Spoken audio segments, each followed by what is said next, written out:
Sníða bekkinn að eigin þörfum í Google Classroom. Útlit og stillingar. Velkomin í næsta myndband. Í dag ætlum við að skoða hvernig við getum gert bekkinn okkar í Google Classroom persónulegri og aðlaðandi.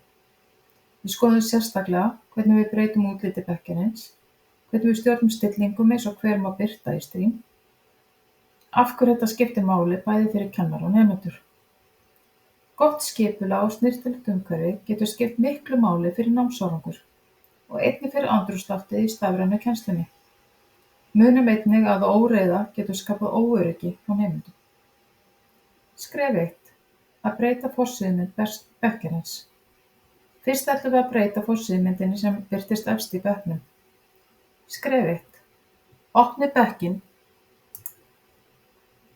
ykkar á Google Classroom. Skref 2. Nú veljið þið Customize. Þar stendur Select Theme eða Upload Photo. Við veljum lit. Skref 3. Smellið á Color ef þið viljið breyta litaþema bekkjarins. Þið getið einnig valið tilbúna mynd úr myndasafni Google. Hægt að velja myndir eftir flokkum eins og almennt, enska og saga, stærðfræði, listir, íþróttir eða annað. Við veljum hérna eina mynd.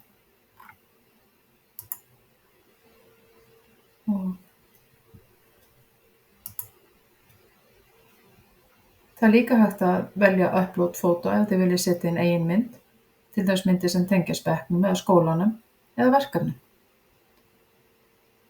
Dæmi. Kennari sem kennir náttúrufræði getur hlaðið upp mynd af íslenskri náttúru og kennari í íþróttum getur valið íþróttaþema eða umsjónarkennari getur haft mynd af bekknum sínum. Skref 2. Hvað gerist þegar við breytum forsíðumynd? Það sem er skemmtilegt við að breyta forsíðumynd er að við breytum líka litum og leturgerð í bekknum. Þetta gerir það auðveldara að aðgreina bekki ef við erum með marga og gerir líka upplifun nemenda persónulegri. Dæmi. Ég hef oft notað myndir úr skólastarfi eða myndir sem nemendur hafa tekið í sínum verkefnum sem forsíðumynd. Þá finnst þeim bekkurinn vera þeirra. Skref 3. Stilla hver má birta í Stream. Næst ætlum við að skoða mikilvæga stillingu hver má birta skilaboð í Stream, fréttaveitunni. Sjálfgefin stilling í Google Classroom er sú að nemendur mega bæði setja inn færslur og skrifa athugasemdir í Stream. En það hentar ekki alltaf. Skref 1. Farið í tannhjólstáknið efst til hægri.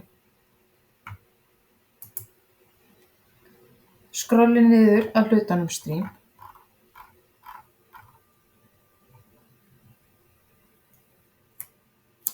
Hér getum við valið úr þessum möguleikum. Students can post and comment. Nemendur mega setja inn færslur og skrifa. Students can only comment. Nemendur mega aðeins skrifa athugasemdir við færslukennara.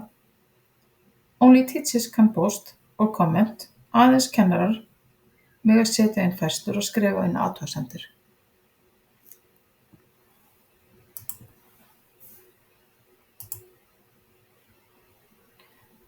Dæmi. Ég stilli þetta oftast þannig að aðeins kennari má setja inn færslur, sérstaklega í stærri hópum eða þegar nemendur eru nýir í kerfinu. Svo get ég opnað fyrir umræður tímabundið í sérstökum verkefnum. Skref 4. Af hverju skiptir þetta máli? Að hafa skýrar reglur hver má birta færslur í Stream hjálpar til við að halda skipulagi. Við viljum forðast það að Stream fyllist af óviðeigandi skilaboðum eða gríni sem dreifir athygli nemenda. Á sama tíma viljum við nýta möguleika Google Classroom til samskipta þegar það á við. Nú kunnið þið að sníða ykkar eigin bekk í Google Classroom bæði útlit og reglur.